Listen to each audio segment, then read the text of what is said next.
I denne video vil vi vise håndteringen af fødekarret samt de medfølgende produkter.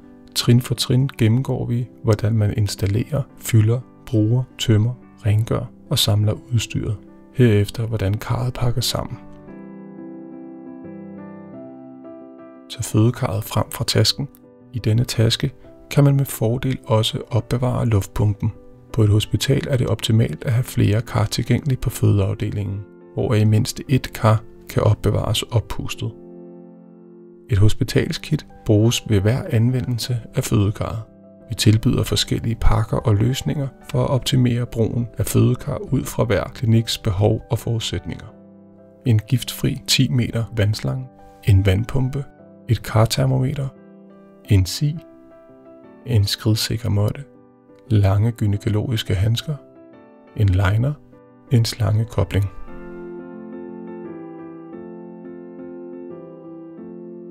Karret består af bunden, et sæde og 3 oppuslige vægringe.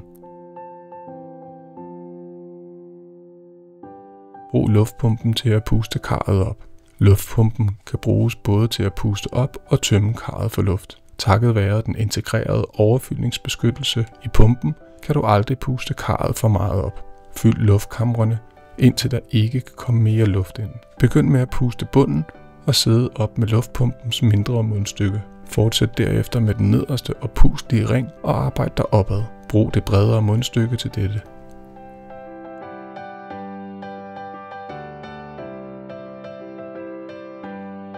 Pust til sidst den øverste ring til ca. 50%. Dette gør det lettere at fastgøre den hygiejniske indholdsbeskyttelse, lineren, senere hen. Det tager ca. 10 minutter at puste fødekarret op. Når det oppustede kar er klar, placeres det på det udvalgte sted i rummet. Når først bassinet begynder at blive fyldt med vand, kan det ikke flyttes længere. Ved placering af karret skal der tages hensyn til afstanden fra passende vandhane og afløb, afstanden fra sengen samt pladsen rundt om karret. Det er godt, at personalet, der assisterer ved fødslen, kan arbejde fra mindst 2, gerne 3 sider. En fast plads kan med fordel udpeges i hvert føderum. Placer den skridsikre måtte der, hvor den fødende træder ind og ud af karret. Den hygiejniske inderbeskyttelse, kaldet lineren, passer perfekt og er et integreret system med birth pool in a box fødekar. Lineren placeres over hele den øverste ring, over håndtagene og ventilerne. Som udgangspunkt kan du lede efter kopholderen i lineren. Takket være ventilationsåbningerne ved håndtagene forsvinder al luft under lineren, når den øverste ring fyldes med luft og karret fyldes med vand. Det er vigtigt, at bunden af lineren glattes ud og presses mod siderne af den nederste ring.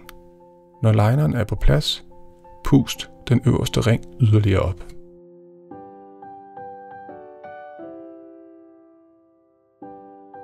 Når alt er forberedt, tilsluttes den medfølgende vandslange til varmvandshanen. Du bruger den medfølgende slangekobling til dette. Før den ene ende af vandslangen gennem slangeholderen, der findes på lineren. På denne måde holdes slangen på plads.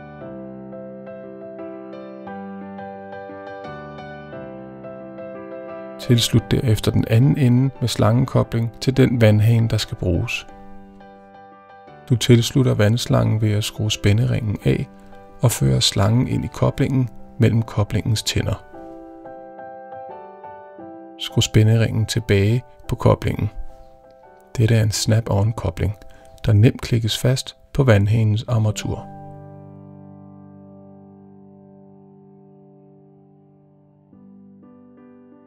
Den ideelle temperatur på vandet i fødekarret er mellem 36,5 og 37,5 grader. Begynd med at fylde karret til minimumsniveauet. Laveste og højeste fyldningsniveau er markeret på indersiden af lineren. Når vandet har nået laveste niveau, kan den fødende gå i karret. Den fødende kan naturligvis gå i karret tidligere og finde en position at slappe af i. Det tager ca. 45 minutter at fylde karret. Vi anbefaler, at slangen fjernes efter påfyldning for at forhindre snubleulykker. Det er vigtigt, at den fødende får støtte ved ind- og udstigning. Man kan gå i karret ved at sidde på kanten. placer det ene ben over siden og derefter det andet. Sædet kan også bruges som en trin i karret. Det samme gælder for at komme op af karret.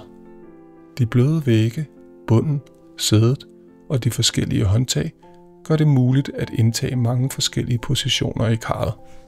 Karret har bevidst ingen håndtag på indersiden for at lette den fødendes bevægelsesfrihed og varierede positioner.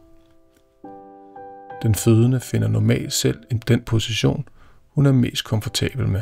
Karrets indbyggede sæde bruges som rygstøtte og til at sidde på under fødslen. For at hæve temperaturen på vandet, kan du bruge vandslangen til at fylde varmt vand op til maksimal fyldningsniveau. Et godt tidspunkt at gøre dette er, når den fødende forlader karret for toiletbesøg eller undersøgelse.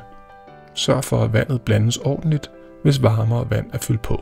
Hvis karret allerede er fyldt til maksimal højde, kan en ren spand bruges til at tømme vand. Ved at placere karret i et føderum uden træk, bliver afkøling af vandet minimal. Vandtemperaturen falder med 1 grad i timen. Under fødslen er det vigtigt, at temperaturen holdes mellem 36,5 og 37,5 grader.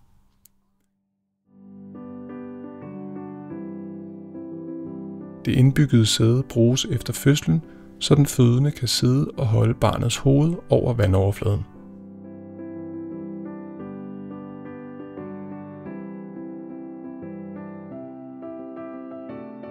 Når barnet er født, eller den fødende er færdig med badet, er det tid til at tømme fødekarret. Inden vandet tømmes, fjernes større partikler fra karret med sigen. Afbryd slangeforbindelsen fra armaturet og klem enden fast under toiletsædet, så slangen holdes sikkert på plads. Tag vandpumpen ud af emballagen og skru den sorte kobling ind i pumpen. Tilslut vandslangen til pumpen og lad pumpen synke til bunds. Når vandpumpen er tilsluttet stikkontakten, starter den automatisk med at pumpe vandet ud. Tømning af karret tager ca. 35 minutter. Når karret er næsten tomt, begynder pumpen at suge luft. For at fjerne det sidste vand, lad den øverste og puslige ring tømmes ved at åbne ventilen. Træk derefter lineren op på den ene side, så det sidste vand kan samle sig i hjørnet mellem sædet og indersiden og dermed pumpes ud. Når vandet er tømt, placer alle indgangsartikler, som er blevet brugt i vandet,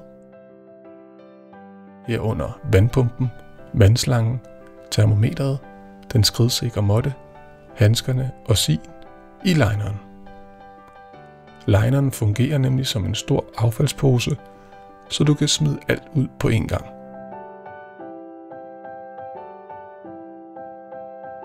Når lineren med alle indgangsartikler er bortskaffet, er fødekarret tilbage sammen med pumpen.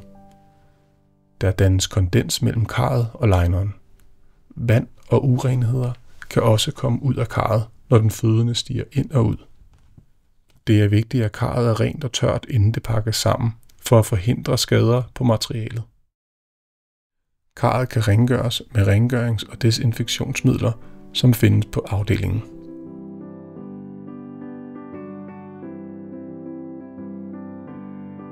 Når karret er rent og tørt, kan det opbevares på et udvalgt sted, gerne i 80% oppustet tilstand. Dette forlænger karrets holdbarhed. Hvis karret skal pakkes sammen, åbnes alle ventiler. Tøm luften fra sædet og bunden med luftpumpen ved hjælp af det smalle mundstykke. Lad pumpen trække luft ud, indtil alt er fjernet. Tøm resten af luften fra de oppustelige ringe med det brede mundstykke. Når al luft er fjernet, bliver det nemmere at folde karret sammen. Det er vigtigt, at karret er helt tømt for luft, når det foldes, så det passer ned i tasken uden skader. Fold siden med sædet en tredjedel indad. Fold derefter anden side indad en tredjedel 2 gange. Fold den anden side over dette. Tag nu begge ender og fold dem mod midten. Fold derefter den ene halvdel over den anden.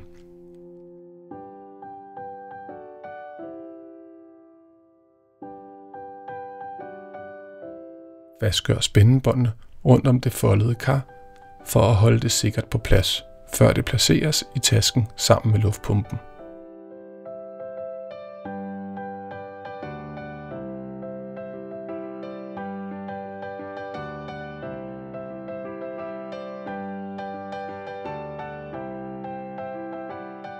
Tak fordi du så med i Birth Supports video om brug af fødekarret Birth Pool in a Box på fødeafdelinger.